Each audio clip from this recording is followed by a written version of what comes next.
rise to lay on the table a copy each of the following papers, Hindi and English versions, under Article 281 of the Constitution, Report for 2026 to 2031, Volume 1, Main Report of the 16th Finance Commission. 2. Report for 2026-2031, Volume 2, Annexures of the 16th Finance Commission.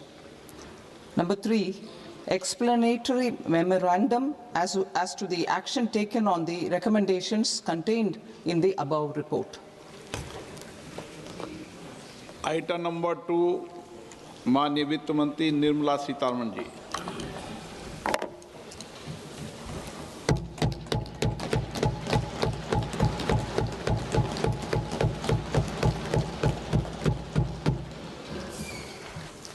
Honorable Speaker, sir, on the sacred occasion of Magh Purnima and the birth anniversary of Guru Ravidas, I present the budget for the year 2026-2027. Since we assumed office 12 years ago, India's economic trajectory has been marked by stability, fiscal discipline, sustained growth, and moderate inflation.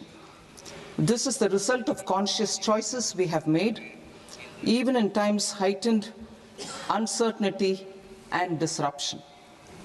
Our government, led by Honorable Prime Minister Modi, has decisively and consistently chosen action over ambivalence, reform over rhetoric, and people over populism. We have pursued far-reaching structural reforms, fiscal prudence and monetary stability, whilst maintaining a strong thrust on public investment. Keeping Atmanirbharta as a lodestar, we have built domestic manufacturing capacity, energy security, and reduced critical import dependencies. Simultaneously, we have ensured that citizens benefit from every action of the government, undertaking reforms to support employment generation, agricultural productivity, household purchasing power, and universal services to people. These measures have delivered a high growth rate of around 7% and helped us make substantial strides in poverty reduction and improvement in the lives of our people. Today, we face an external environment in which trade and multilateralism are imperiled and access to resources and supply chains are disrupted. New technologies are transforming production systems while sharply increasing demands on water, energy, and critical minerals. India will continue to take confident steps towards Vikasit Bharat, balancing ambition with inclusion. As a growing economy with expanding trade and capital needs, India must also remain deeply integrated with global markets, exporting more and attracting stable long-term investment. As I begin Part A, I want to express my gratitude to the people for standing firmly with us as we forge our way together towards becoming one of the largest economies of the world.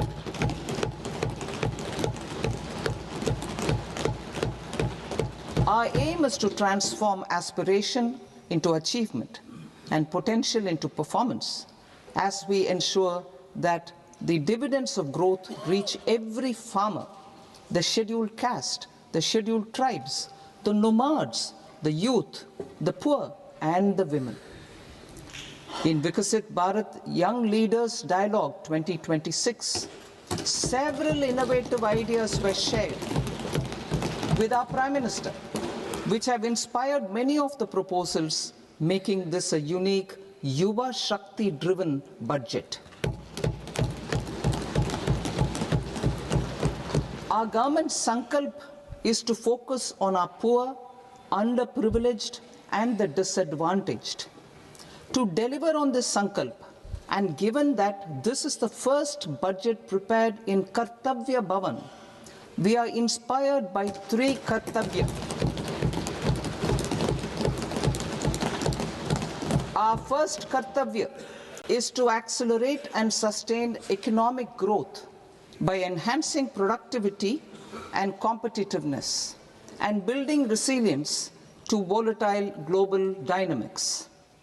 Our second Kartavya is to fulfill aspirations of our people and build their capacity, making them strong partners in India's path to prosperity. Our third Kartavya, aligned with our vision of Sabka Saath, Sabka Vikas, is to ensure that every family, community, region, and sector has access to resources, amenities, and opportunities for meaningful participation. This threefold approach requires a supportive ecosystem. The first requirement is to sustain the momentum of structural reforms, continuous, adaptive, and forward-looking. Second, a robust and resilient financial sector is central to mobilizing savings, allocating capital efficiently, and managing risks. Third, cutting-edge technologies, including AI applications, can serve us as force multipliers for better governance. Reform Express. Our government has undertaken comprehensive reforms towards creating employment, boosting productivity, and accelerating growth. After the Prime Minister's announcement on Independence Day in 2025, over 350 reforms have been rolled out. This includes GST simplification, notification of labor codes, and rationalization of mandatory quality control orders. High-level committees have been formed, and in parallel, the central government is working with the state governments on deregulation and reducing compliance requirements. The Reform Express is well on its way and will maintain its momentum to help us fulfill our Kartavya. I now move to specific proposals. Under our first Kartavya, to accelerate and sustain economic growth, I propose interventions in 6 areas. 1. Scaling up manufacturing in 7 strategic and frontier sectors. 2. Rejuvenating legacy industrial sectors. 3. Creating champion MSMEs. 4. Delivering a powerful push for infrastructure. 5. Ensuring long-term security and stability. And 6.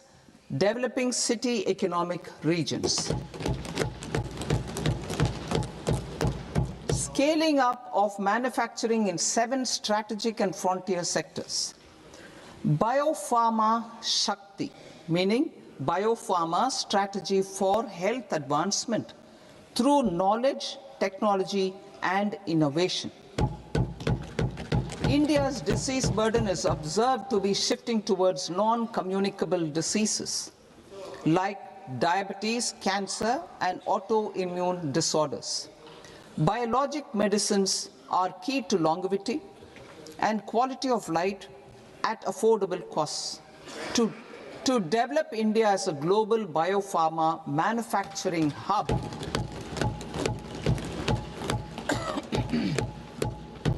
I propose the Biopharma Shakti with an outlay of 10,000 crores over the next 5 years.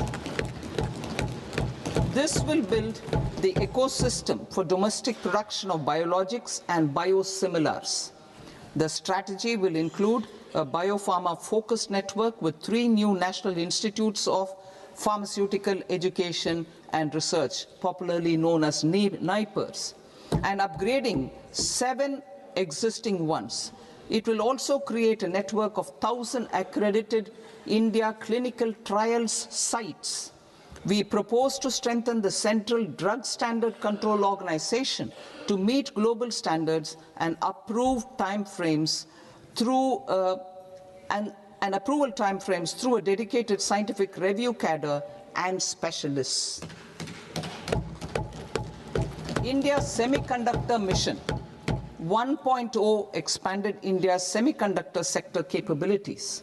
Building on this, we will launch ISM 2.0 to produce equipment and materials, design full-stack Indian IP, and fortify supply chains. We will also focus on industry-led research and training centers to develop technology and skilled workforce.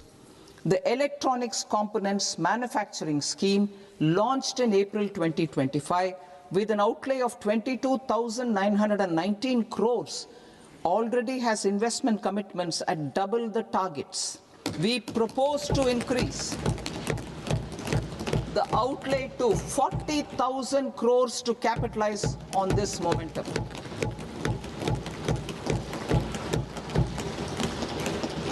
A scheme for rare earth permanent magnets was launched in 2025 November. We now propose to support the mineral-rich states of Odisha, Kerala, Andhra Pradesh, and Tamil Nadu to establish dedicated rare earth corridors to promote mining, processing, research, and manufacturing. To enhance domestic chemical production and reduction import dependency and reduce import dependency, we will launch a scheme to support states in establishing 3 dedicated chemical parks through challenge route on a cluster-based plug-and-play model. Strong capital goods.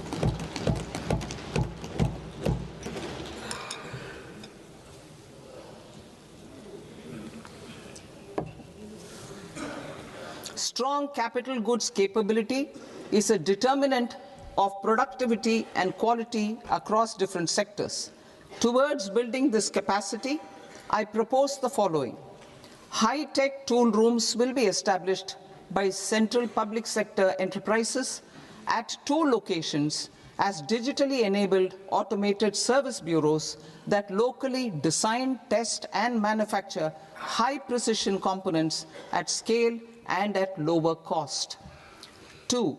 A scheme for enhancement of construction and infrastructure equipments will be introduced to strengthen domestic manufacturing of high value and technologically advanced CIE. This can range from lifts in a multi-storied apartment or firefighting equipment in multiplexes, large or small, and to tunnel boring equipments for building metros and high-altitude roads.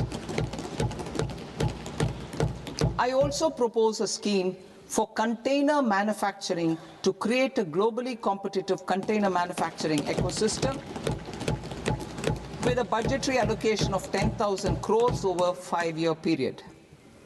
For the labor-intensive textile sector, I propose an integrated program with 5 subparts. 1. The National Fiber Scheme for self-reliance in natural fibers, such as silk, wool, and jute, man-made fibers, and new-age fibers. Textile expansion and employment scheme to modernize traditional clusters with capital support for machinery, technology upgradation, and common testing and certification centers. 3. The National Handloom and Handicraft Program to integrate and strengthen existing schemes and ensure targeted support for weavers and artisans. Tex Eco Initiative to promote globally competitive and sustainable textiles and apparels. Samarth 2.0 to modernize the upgrade the textile skilling ecosystem through collaboration with industry and academic institutions. Further, I propose to set up mega textile parks in challenge mode They can also focus on bringing value addition to technical textiles. I propose to launch the Mahatma Gandhi Gram Swaraj initiative to strengthen khadi, handloom, and handicrafts. This will help in global market linkage and branding. It will streamline and support training, skilling, quality of process, and production. This will benefit our weavers, village industries, One District, One Product ODOP initiative, and also our rural youth. India has the potential to emerge as a global hub for high-quality, affordable sports goods. I propose a dedicated initiative for sports goods that will promote manufacturing, research, and innovation in equipment design as well as material sciences. Rejuvenation of legacy industrial clusters. I propose to introduce a scheme to revive 200 legacy industrial clusters to improve their cost competitiveness and efficiency through infrastructure and technology upgradation. Creating champion SMEs and supporting micro enterprises. Recognizing MSMEs as a vital engine of growth, I propose a three-pronged approach to help them grow as champions. Equity support. I propose to introduce a dedicated 10,000 crores SME growth fund to create future champions, incentivizing enterprises based on select criteria. I also propose to top up the Self-Reliant India Fund set up in 2021 with 2,000 crores to continue support to micro enterprises and maintain their access to risk capital. Liquidity support. With TREDS, more than 7 lakh crore has been made available to MSMEs. To leverage its full potential, I propose 4 measures. 1. Mandate TREDS as the transaction settlement platform for all purchases from MSMEs by CPSEs, serving as a benchmark for other corporates. 2. Introduce a credit guarantee support mechanism through CGT-MSE for invoice discounting on TREDS platform. 3. Link GEM with TREDS for sharing information with financiers about government purchases from MSMEs, encouraging cheaper and quicker financing. 4. Introduce TREDS receivables as asset-backed securities, helping develop a secondary market, enhancing liquidity and settlement of transactions. Professional support. Government will facilitate professional institutions such as the ICAI, ICSI, ICMAI to design short-term modular courses and practical tools to develop a cadre of corporate mitras, especially in Tier 2 and Tier 3 towns.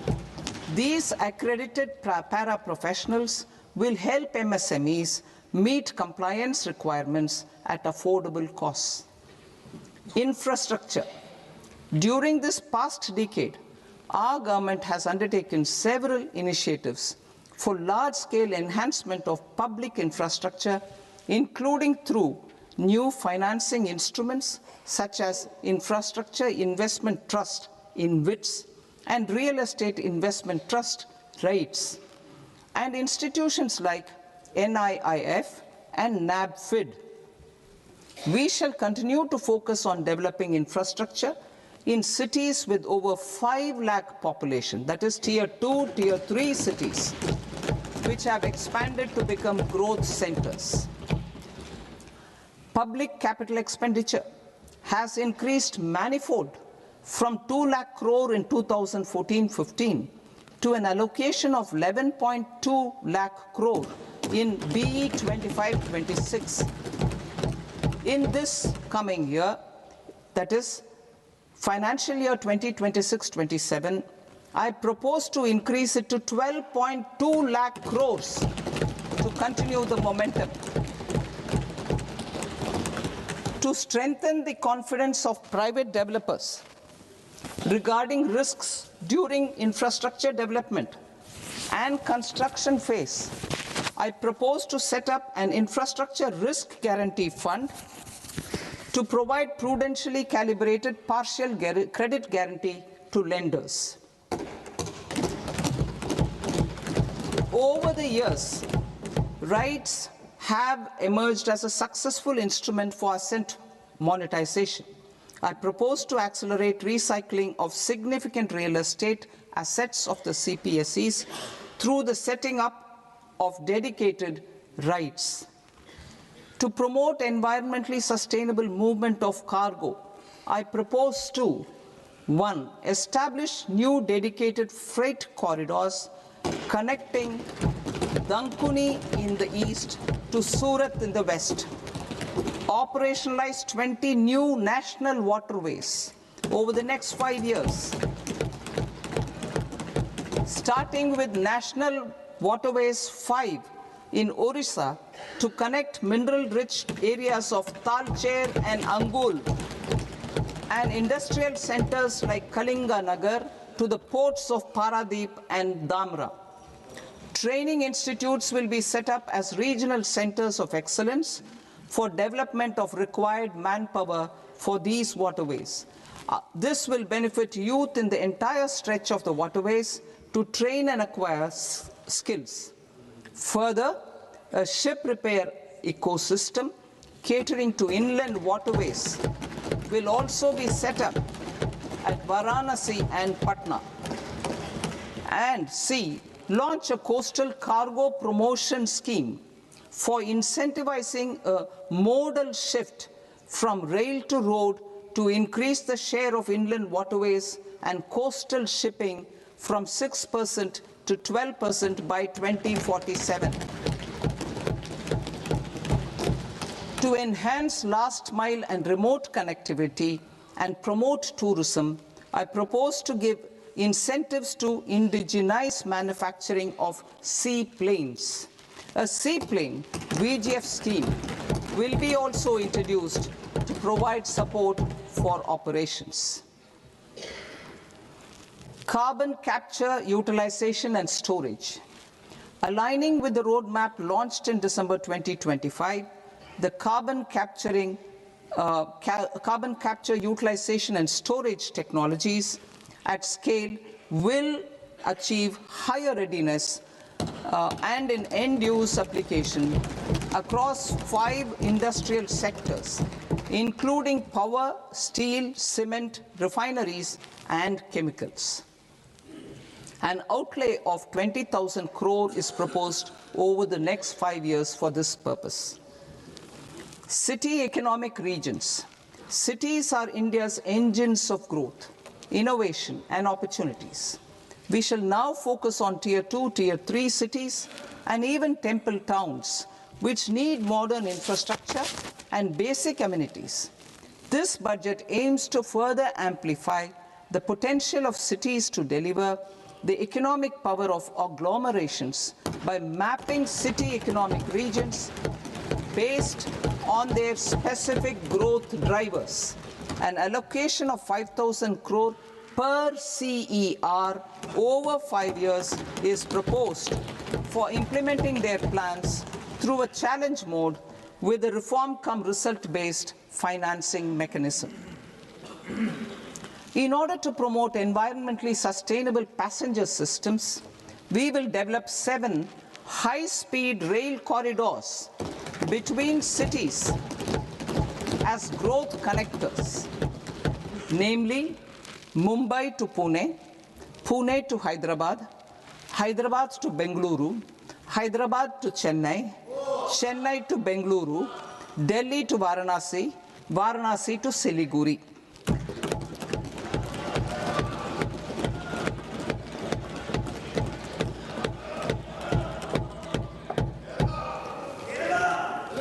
Financial sector. The Indian banking sector today is characterized by strong balance sheet, historic highs in profitability, improved asset quality, and coverage exceeding 98% of villages in the country. At this juncture, we are well placed to futuristically evaluate the measures needed to continue on the path of reform-led growth of this sector. I propose setting up a high-level committee on banking for Vikasit Bharat. High-level committee on banking for Vikasit Bharat to comprehensively review the sector and align it with India's next phase of growth, while safeguarding financial stability, inclusion, and consumer protection.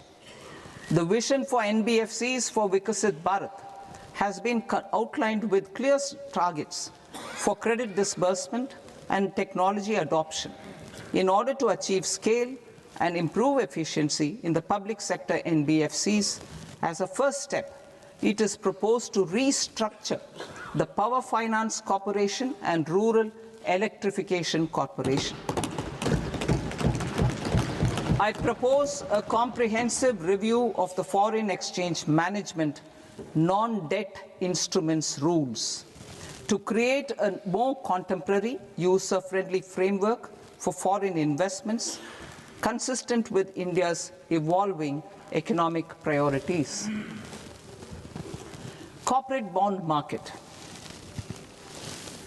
I propose to introduce a market-making framework with suitable access to funds and derivatives on corporate bond indices. I also propose to introduce total return swaps on corporate bonds. Municipal bonds. To encourage the issuance of municipal bonds of higher value by larger cities, I propose an incentive of 100 crore rupees for a single bond issuance. 100 crore rupees for a single bond issuance of more than 1,000 crore. The current scheme under Amrit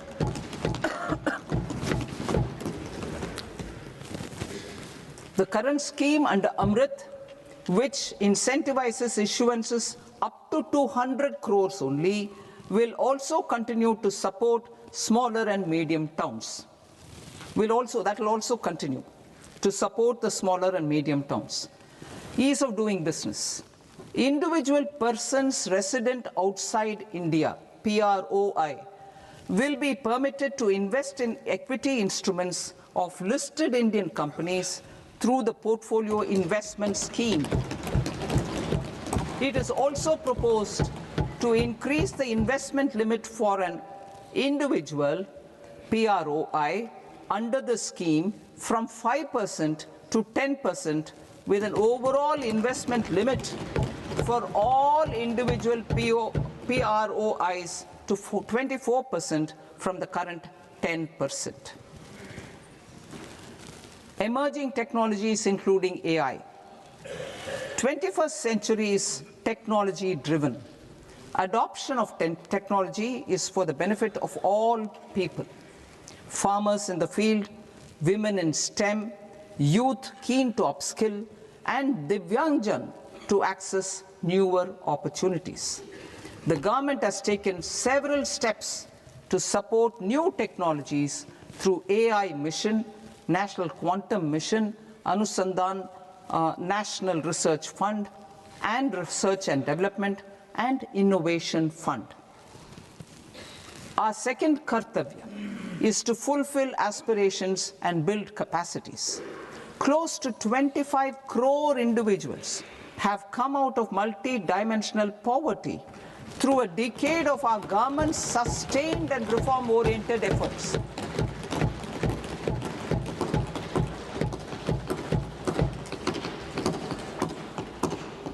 Our government has therefore decided to place a renewed emphasis on the service sector to provide a pathway to fulfilling aspirations of a youthful India with the following measures. I propose to set up a high-powered Education to Employment and Enterprises Standing Committee to recommend measures that focus on services sector as a core driver of Vikasit Bharat.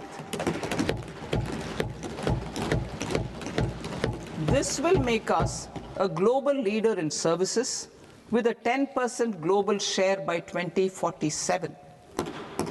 The committee will prioritize areas to optimize the potential for growth, employment, and exports.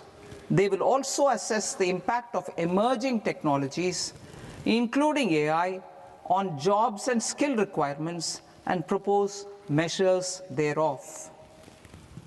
To create a range of skilled career pathways, a new range of skilled career pathways for our youth, I propose interventions in the following sectors. Health. Existing institutions for allied health professionals will be upgraded and new AHP institutions established in private and government sectors. This will cover 10 selected disciplines, including optometry, radiology, anesthesia, OT technology, applied psychology, and behavioral health, and add 1 lakh AHPs over the next 5 years. A strong care system covering geriatric and allied care services will be built. A variety of NSQF-aligned programs will be developed to train multi-skilled caregivers, combining core care and allied skills such as wellness, yoga, and operation of medical assistive devices. In the coming year, 1.5 lakh caregivers will be trained.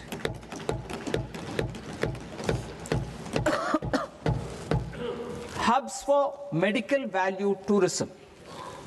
To promote India as a hub for medical tourism services, I propose to launch a scheme to support states in establishing 5 regional medical hubs in partnership with the private sector. These hubs will serve as integrated healthcare complexes that combine medical, educational, and research facilities.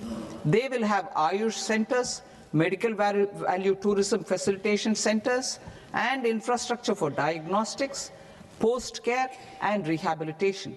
These hubs will provide diverse opportunities, job opportunities for health professionals, including doctors and AHPs. Ancient Indian yoga, already respected in several parts of the world, was given a mass global recognition when Honorable Prime Minister took it to the UN. Post-COVID, Ayurveda gained a similar global acceptance and recognition.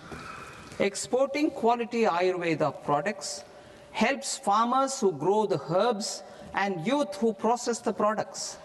To meet growing global demand, a few more steps are being taken. I propose to 1. Set up 3 new All India Institutes of Ayurveda. 2. Upgrade Ayush pharmacies and drug testing labs for higher standards of certification ecosystem and make available more skilled personnel. 3. Upgrade the WHO Global Traditional Medicine Center in Jamnagar to bolster evidence-based research, training, and awareness for traditional medicine. Animal husbandry. Livestock contributes to close to 16% of farm income, including of poor and marginal households. To scale up availability of veterinary professionals by more than 20,000, I propose to roll out a loan-linked capital subsidy support scheme for establishment of veterinary and para-veterinary colleges, veterinary hospitals, diagnostic laboratories, and breeding facilities in private sector.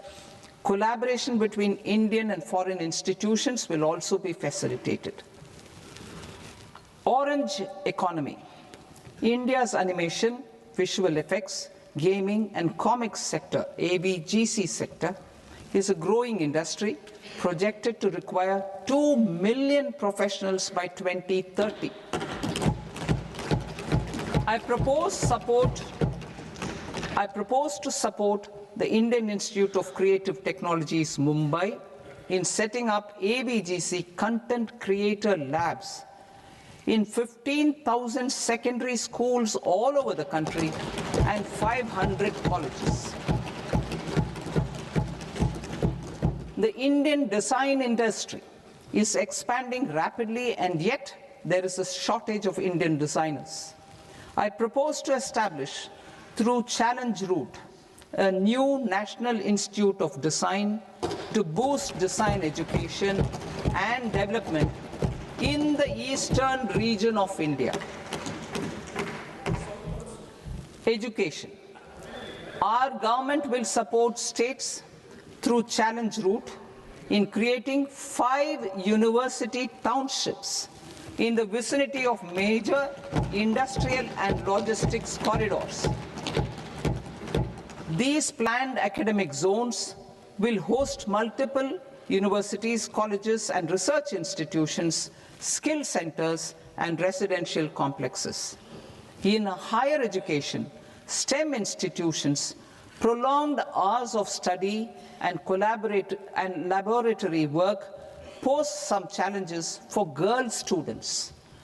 Through VGF, Viability Gap Funding and capital support, one girls' hostel will be established in every district.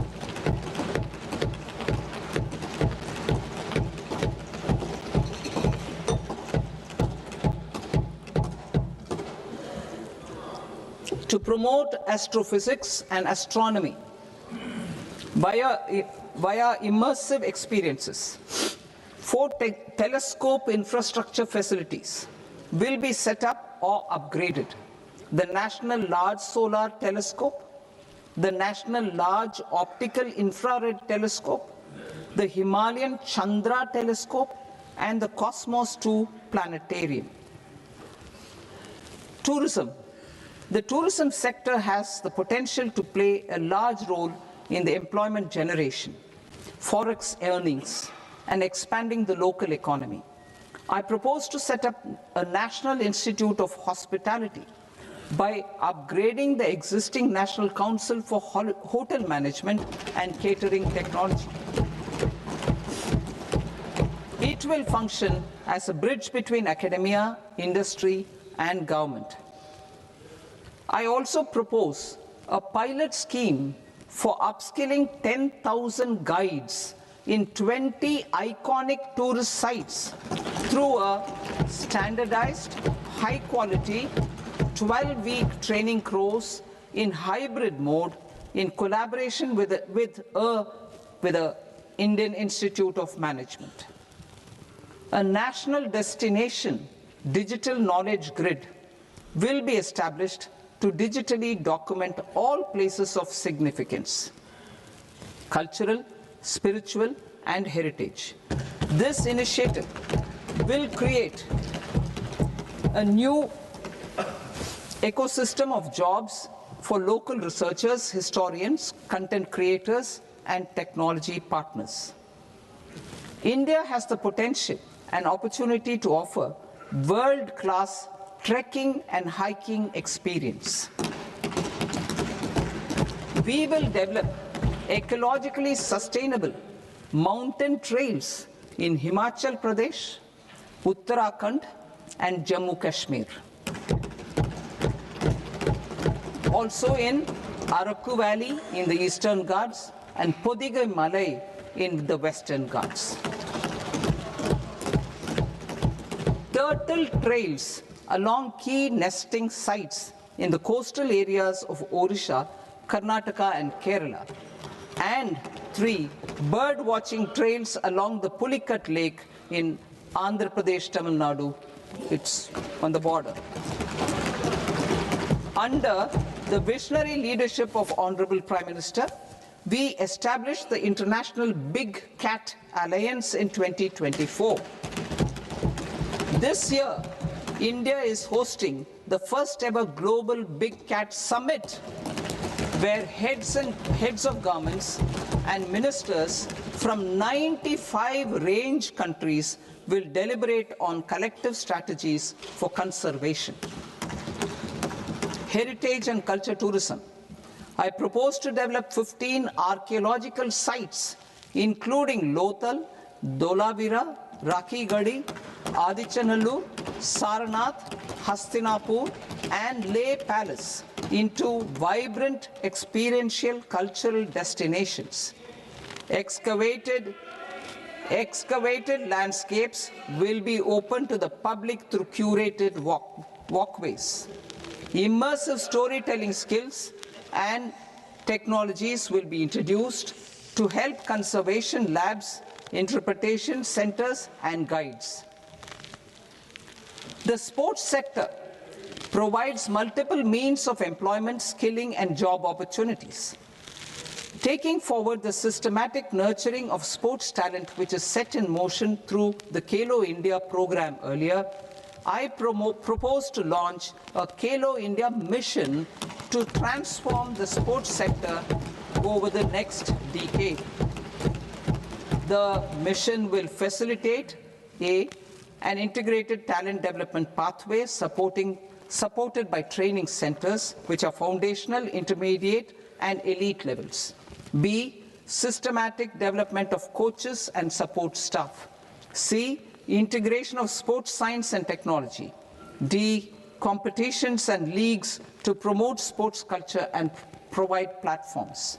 And E, development of sports infrastructure for training and competition.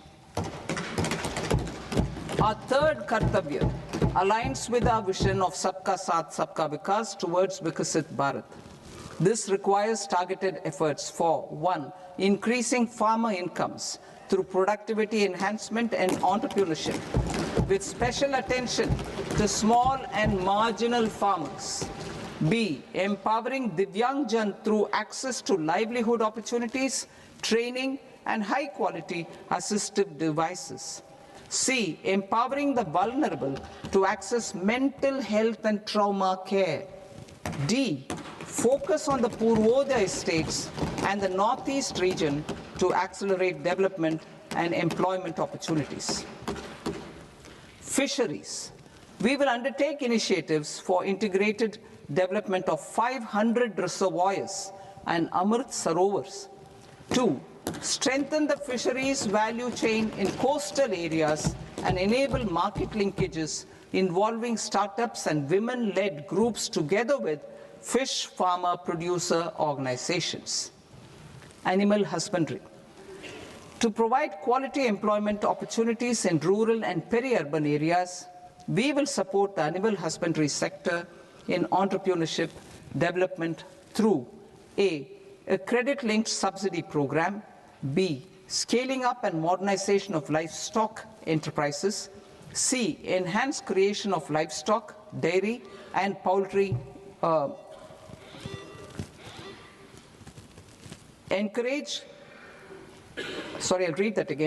creation of livestock, dairy, and poultry-focused integrated value chains, and D, encourage creation of livestock farmer-producer organizations.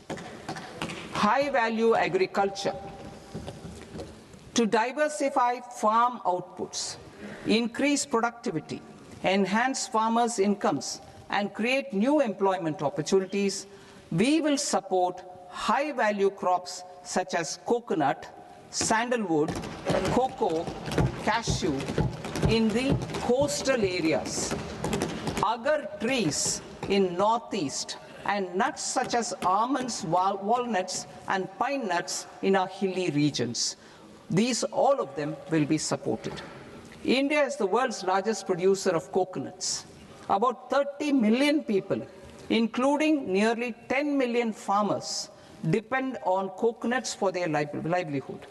To further enhance competitiveness in coconut production, I propose a coconut promotion scheme to increase production and enhance productivity through various interventions, including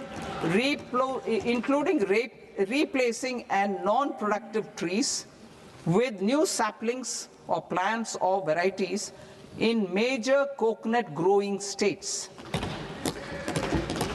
A dedicated program is proposed for Indian cashew and cocoa to make India self-reliant in raw cashew and coconut production and processing, enhance export competitiveness, and transform Indian cashew and Indian cocoa into premium global brands by 2030. Sandalwood. Sandalwood is closely linked to India's social and cultural heritage. Our government will partner with state governments to promote focused cultivation and post-harvest processing to restore the glory of the Indian sandalwood ecosystem, to rejuvenate old, low-yielding orchards, and expand high-density cultivation of walnuts, almonds, and pine nuts. We will support a dedicated program to enhance farmer incomes and in bringing value addition by engaging youth. Bharat Vistar, that is virtually integrated system to access agricultural resources. I propose to launch Bharat Vistar, a multilingual AI tool that shall integrate the AgriStack portals and the ICAR package on agricultural practices with AI systems. This will enhance farm productivity, enable better decisions for farmers, and reduce risk by providing customized advisory support. She-Marts for rural women-led enterprises. Building on the success of Lakpati Didi program, I propose to help women take the next step from credit-linked livelihoods to being owners of enterprises. Self-help entrepreneur, She-Marts will be set up as community-owned retail outlets within the cluster-level federations through enhanced and innovative financing instruments. Empowering Divyangjan. Divyangjan Kaushal Yojana. Information technology, AVGC sectors, hospitality and food and beverages sectors often offer task-oriented and process-driven roles which are suitable for Divyangjan. We will ensure dignified livelihood opportunities through industry-relevant and customized training specific to each Divyangjan group. Divyang Sahara Yojana. Timely access to high-quality assistive devices for all eligible Divyangjan is a fundamental need. I propose to 1. Support the Artificial Limbs Manufacturing Corporation of India, Alimco, to set up and to scale up production of assistive devices, invest in R&D and AI integration, strengthen PM Divyasha Kendras, and support setting up of assistive technology marts as modern retail style centers where Divyangjan and senior citizens can see, try, and purchase assistive products. Reaffirming our commitment to mental health and trauma care. There are no national institutes for mental health care in North India. We will therefore set up a NIMHANS 2 and also upgrade national mental health institutes in Ranchi and in Tezpur as regional apex institutions. Emergencies expose families, particularly the poor and vulnerable, to unexpected expenditure. We will strengthen and increase these capacities by 50% in district hospitals by establishing emergency and trauma care centers. Focus on Purvodaya states and northeastern regions. Purvodaya, I propose the development of an integrated East Coast industrial corridor with a well-connected node at Durgapur, creation of 5 tourism destinations in 5 Purvodaya states, and the provision of 4,000 e-buses.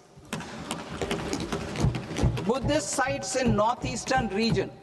The northeastern region is a civilizational confluence of Theravada and Mahayana or Vajrayana traditions.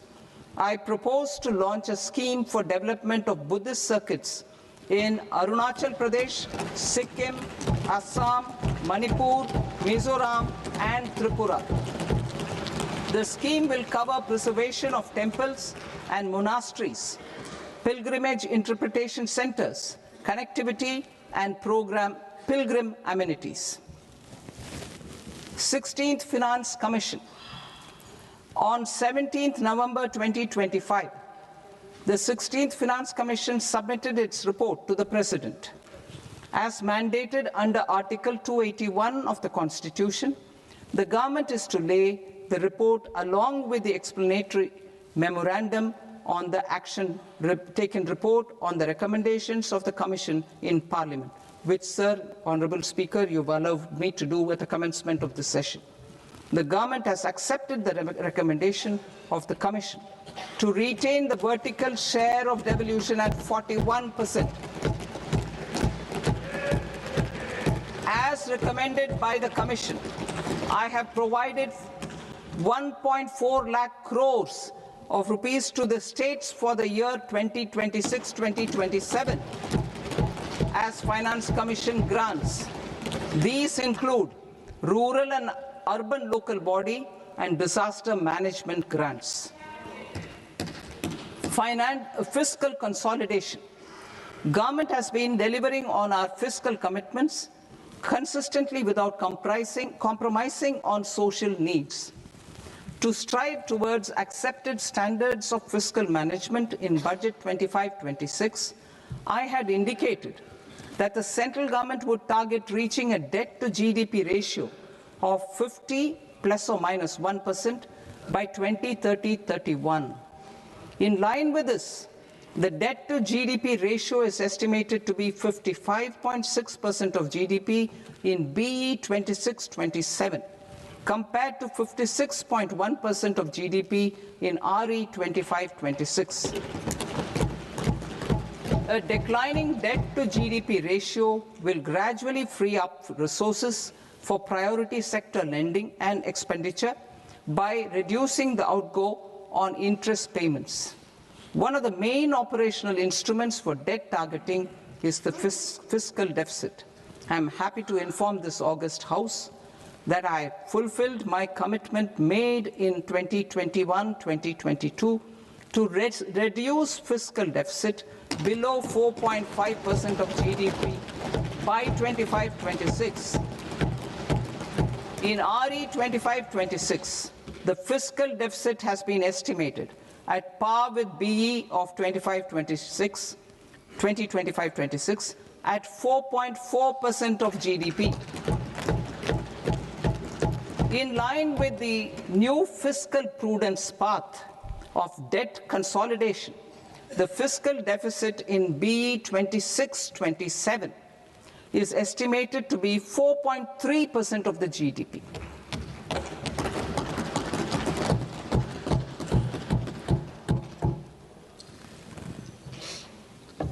The revised estimates of the non-debt receipts are 34 lakh crore rupees, of which the centre's net tax receipts are 26.7 lakh crore.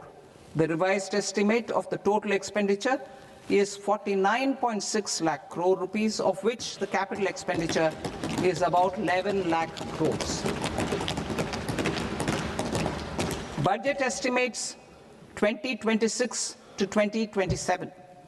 Coming to 26-27, the non-debt receipts and the total expenditure are estimated as 36.5 lakh crore and 53.5 lakh crore respectively.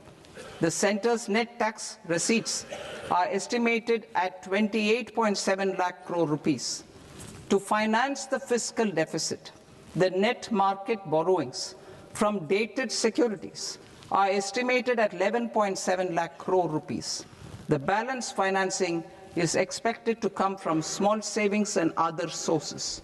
The gross market borrowings are estimated at 17.2 lakh crore rupees. I'll now move to Part B. Part B, direct taxes.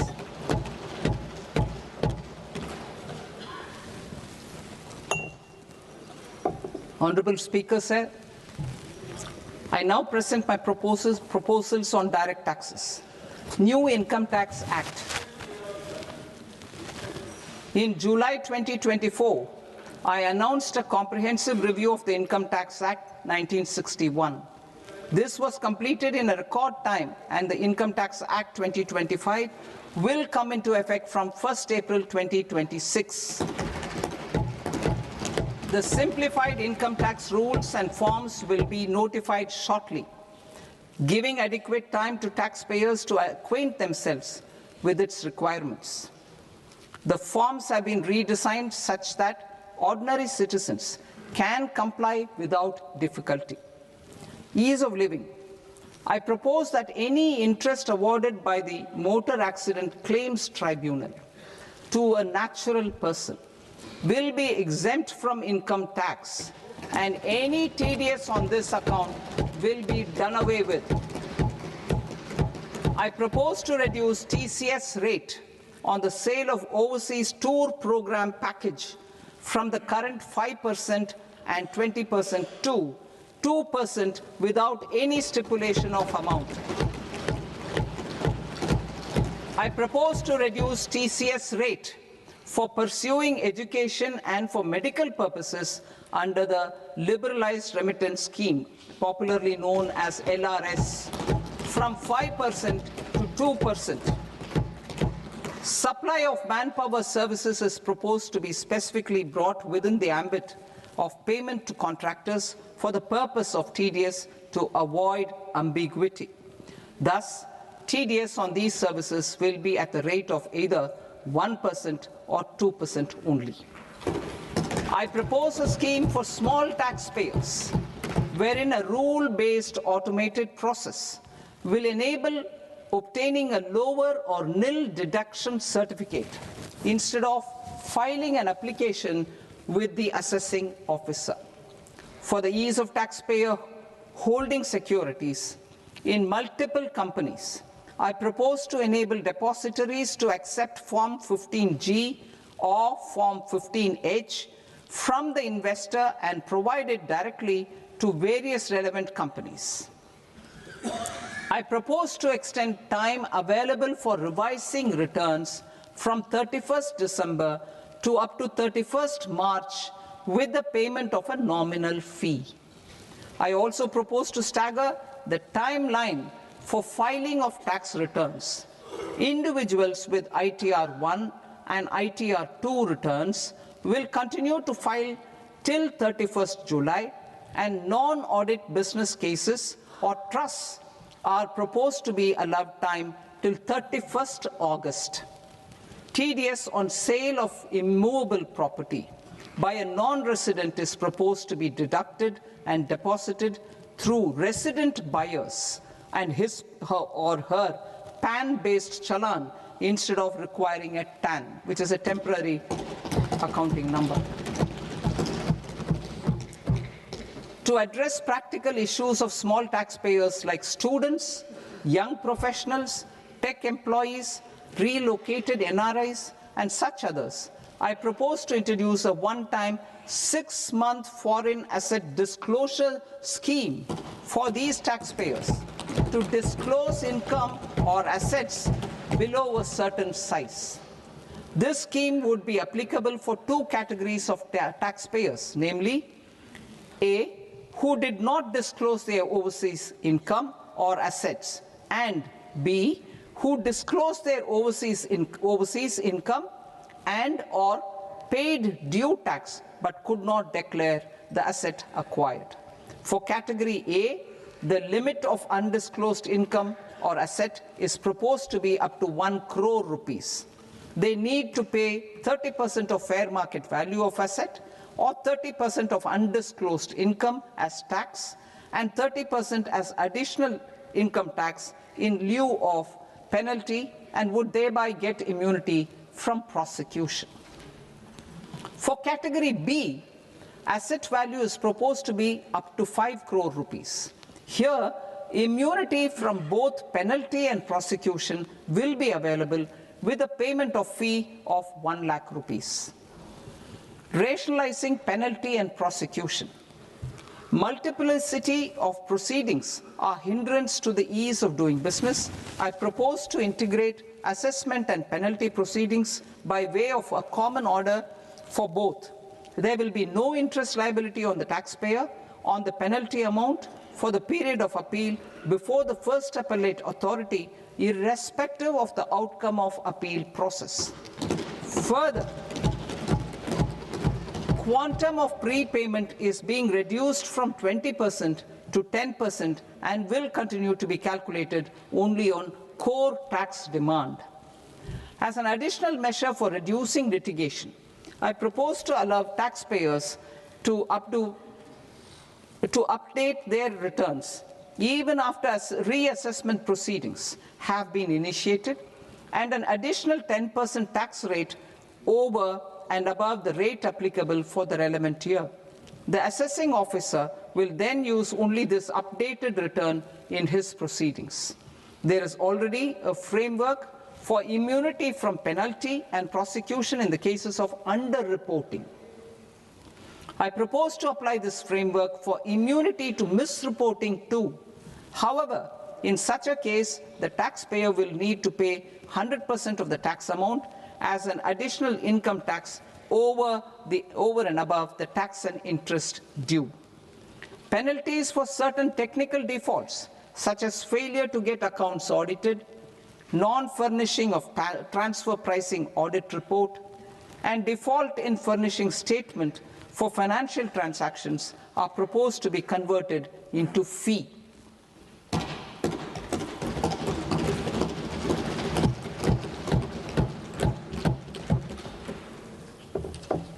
I propose to rationalize prosecution framework under Income Tax Act while maintaining a careful balance for deterrence in some serious offence. Non-production of books of account and documents and requirement of TDS payment where payment is made in kind are being decriminalized. Further, minor offences will attract fine only. The remaining prosecutions will be graded commensurate with the quantum of offence. They will entail only simple imprisonment with maximum imprisonment reduced to 2 years and power to courts to convert even those into fines. There is no penalty. There is no penalty presently for non-disclosure of non-immovable foreign assets with aggregate value less than 20 lakh rupees. I propose to also provide them with immunity from prosecution with retrospective effect from 1/10/2024.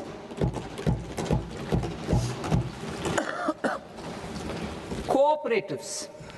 Deduction is already allowed to a primary cooperative society engaged in supplying milk, oilseeds, fruits or vegetables raised or grown by its members. I propose to extend this deduction to also include supply of cattle feed and cotton seed produced by its members. I propose to allow inter-cooperative society dividend income as deduction under the new tax regime to the extent it is further distributed to its members.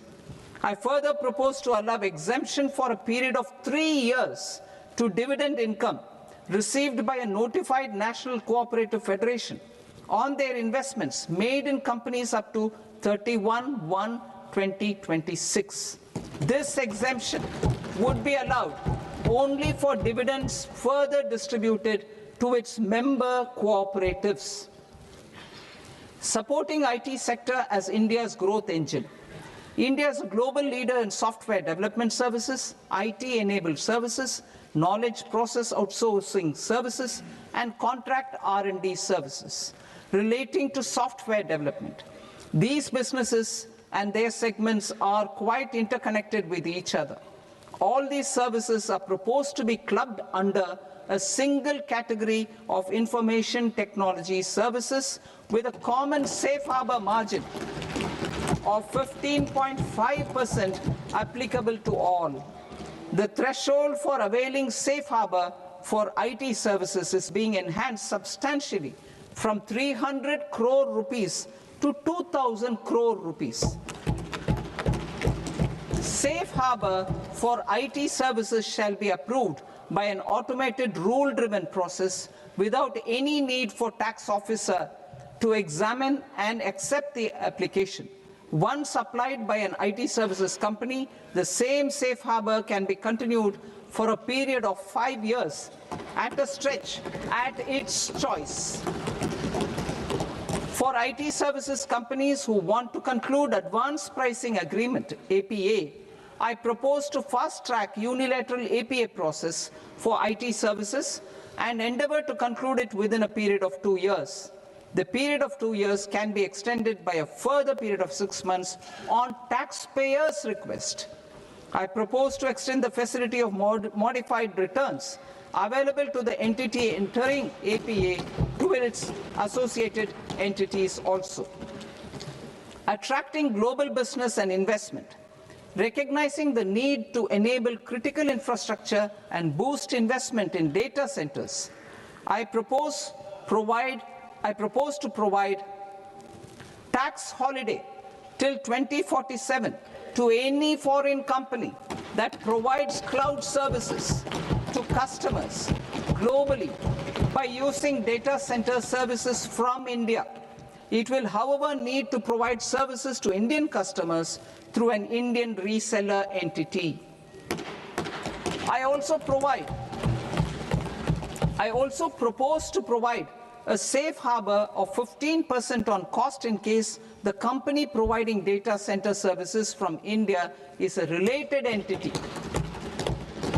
To harness the efficiency of just-in-time logistics for electronic manufacturing, I propose to provide safe harbor to non-residents for component warehousing in a bonded warehouse at a profit margin of 2% of the invoice value.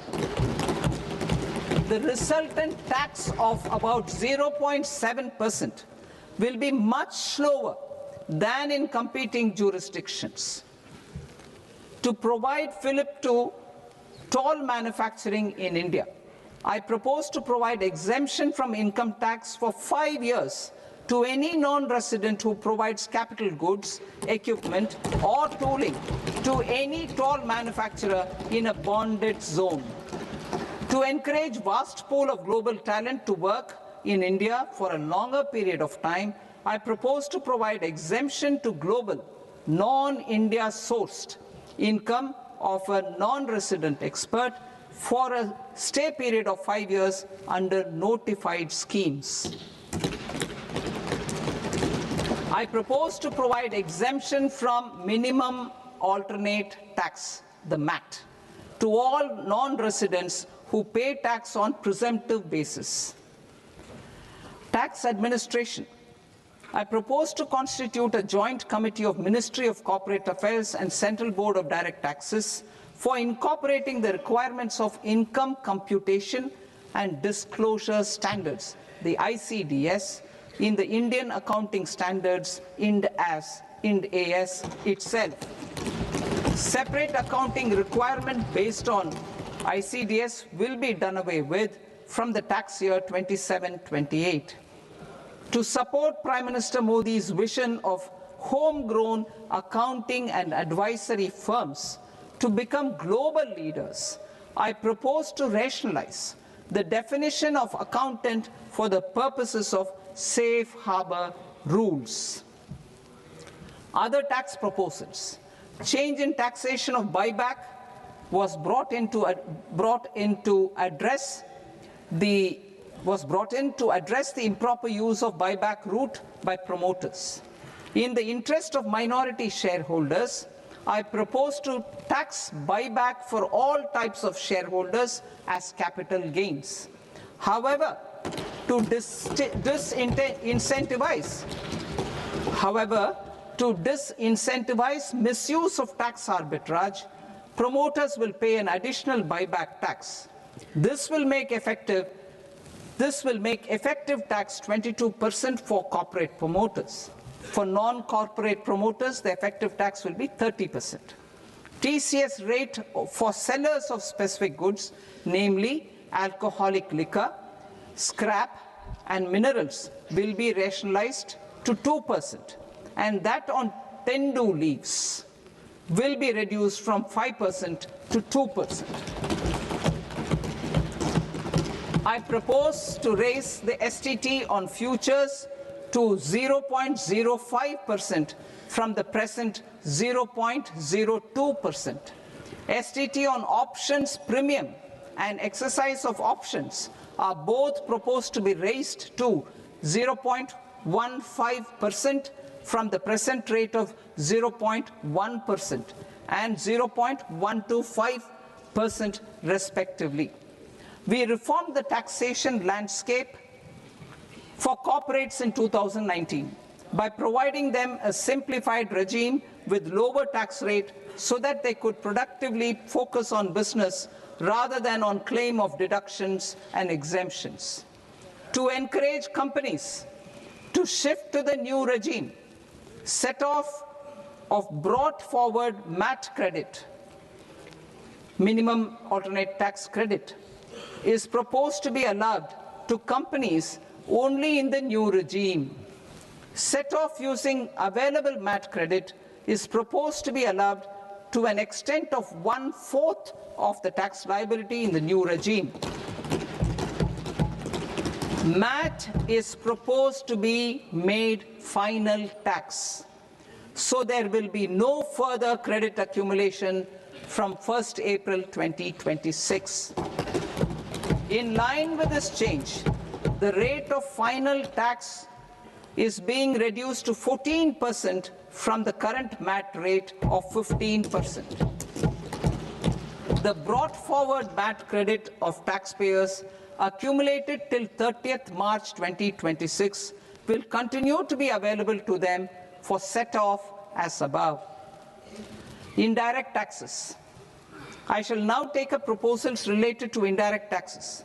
My proposals for customs and central excise aim to further simplify the tariff structure, support domestic manufacturing, promote export competitiveness, and correct inversion in duty. To continue weeding out long continuing customs duty exemptions, I propose to remove certain exemptions on items which are being manufactured in India or where the imports are negligible. Similarly, to further simplify the process of ascertaining the rate of duty applicable on a particular item, I propose to incorporate certain effective rates in various customs notifications to the tariff schedule itself. I shall now take up sector-specific proposals. Promotion of exports of marine, leather, and textile products. I propose to increase the limit for duty-free imports of specified inputs used for processing seafoods for export from the current 1% to 3% of FOB value of the previous year's export turnover. I also propose to allow duty-free imports of specified inputs, which is currently available for exports of leather or synthetic footwear, to exports of shoe uppers as well. I propose to extend the time period for export of final product from the existing 6 months to 1 year for exporters of leather or textile garments, leather or synthetic footwear, and other leather products. Energy transition and security. I propose to extend the basic customs duty exemption given to capital goods used for manufacturing lithium-ion cells for batteries to those used for manufacturing lithium-ion cells for battery energy storage systems also. I propose to exempt basic customs duty on import of sodium antimonate for use in manufacture of solar glass. Nuclear power. I propose to extend the existing basic customs duty exemption on imports of goods required for nuclear power projects till the year 2035 and expand it for all nuclear plants irrespective of their capacity. Critical minerals. It is proposed to provide basic customs duty exemption to the import of capital goods required for the processing of critical minerals in India. Biogas blended CNG. I propose to exclude the entire value of biogas while calculating the central excise duty payable on biogas blended CNG. Civil and defense aviation. I propose to exempt basic customs duty on components and parts required for the manufacture of civilian training and other aircrafts. It is proposed to exempt basic customs duty on raw materials imported for the manufacture of parts of aircraft to be used in maintenance, repair, or overall requirements by units in the defense sector. Electronics. To deepen value addition in the consumer electronics sector, I propose to exempt basic customs duty on specified parts used in the manufacture of microwave ovens. Special economic zone.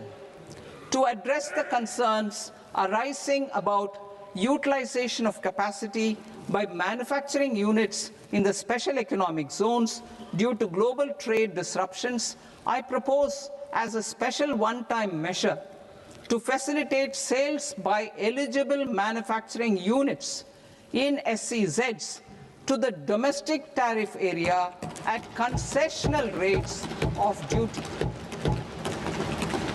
The quantity of such sales will be limited to a prescribed proportion of their exports. Necessary regulatory changes will be undertaken to operationalize the measures while ensuring level playing field for the units working in the DTA. Ease of living. To rationalize the customs duty structure for goods imported for personal use, I propose to reduce the tariff rate on all dutiable goods imported for personal use from 20% to 10%. To provide relief to patients, particularly those suffering from cancer, I propose to exempt basic customs duty on 17 drugs or medicines.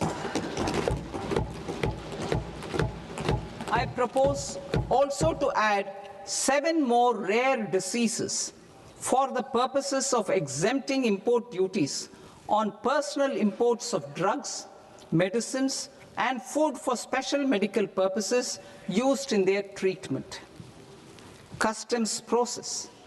India's role and share in the global trade is poised for a major leap in line with our ambition and journey towards Vikasit Bharat. In this regard, I propose many measures for custom processes to have minimal intervention for smoother and faster movement of goods and greater certainty to the trade. Trust-based systems. I propose to enhance duty deferral period for Tier 2 and Tier 3 authorized economic operators, known as AEOs, from 15 days to 30 days. I propose to provide eligible manufacturer importers the same duty deferral facility. This should encourage them to get themselves accredited as a full-fledged Tier 3 AEO in due course. To provide greater certainty and for better business planning, I propose to extend validity period of advance ruling binding on customs from the present 3 years to 5 years. In the spirit of the whole of government approach,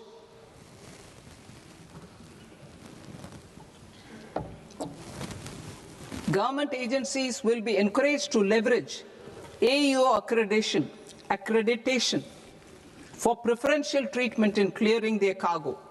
Regular importers with trusted, long-standing supply chains will be recognized in the risk system so that the need for verification of their cargo every time can be minimized.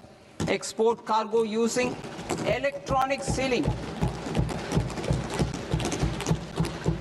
Export cargo using electronic sealing will be provided through clearance from the factory premises to the ship.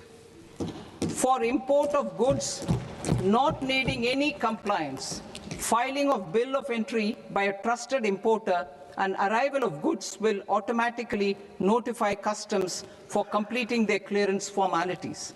This will enable goods to be released immediately on arrival. The customs warehouse framework will be transformed into a warehouse operator-centric system with a self-declarations, electronic tracking, and risk-based audit. These reforms will move away from the current system of officer-dependent approvals and reduce transaction delays and compliance costs. Ease of doing business. Approvals required for cargo clearance from various government agencies will be seamlessly processed through a single and interconnected digital window by the end of the financial year. Processes involved in clearance of food, drugs, plant, and animal and wildlife products, accounting for about 70% of interdicted cargo, will be operationalized on this system by April 2026 itself. For goods not having any compliance requirement, clearance will be done by customs immediately after online registration is completed by the importer, subject to the payment of duty. Customs integrated system will be rolled out in 2 years as a single integrated and scalable platform for all customs processes. Utilization of non-intrusive scanning with advanced imaging and AI technology for risk assessment will be expanded in a phased manner with the objective to scan every container across all the major ports. New export opportunities to support Indian fishermen to fully harness the economic value of marine resources beyond our territorial waters. The following measures will be taken. A. Fish catch by an Indian fishing vessel in exclusive economic zone or on the high seas will be made free of duty. Landing of such fish on foreign port will be treated as export of goods. Safeguards will be put in place to prevent misuse during fish catch, transit, or transshipment. To support aspirations of India's small businesses, artisans, and startups to access global markets through e-commerce, I am pleased to announce complete removal of the current value cap of 10 lakh rupees per consignment on courier exports. In addition, handling of rejected and returned consignments will be improved with effective use of technology for identifying such consignments. I propose to revise provisions governing baggage clearance during international travel to address genuine concerns of passengers. The revised rules will enhance duty-free allowances in line with the present-day travel realities and provide clarity in temporary carriage of goods brought in or taken out. There are honest taxpayers who are willing to settle disputes by paying all their dues, but they get deterred due to negative connotation associated with penalty. They will now be able to close cases by paying an additional amount in lieu of penalty. Honorable Speaker, sir, with this, I commend the budget to this august House. Jai Hind.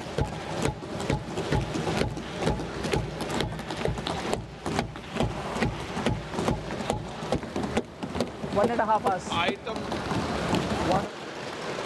Item number 3 माननीय वित्त मंत्री जी।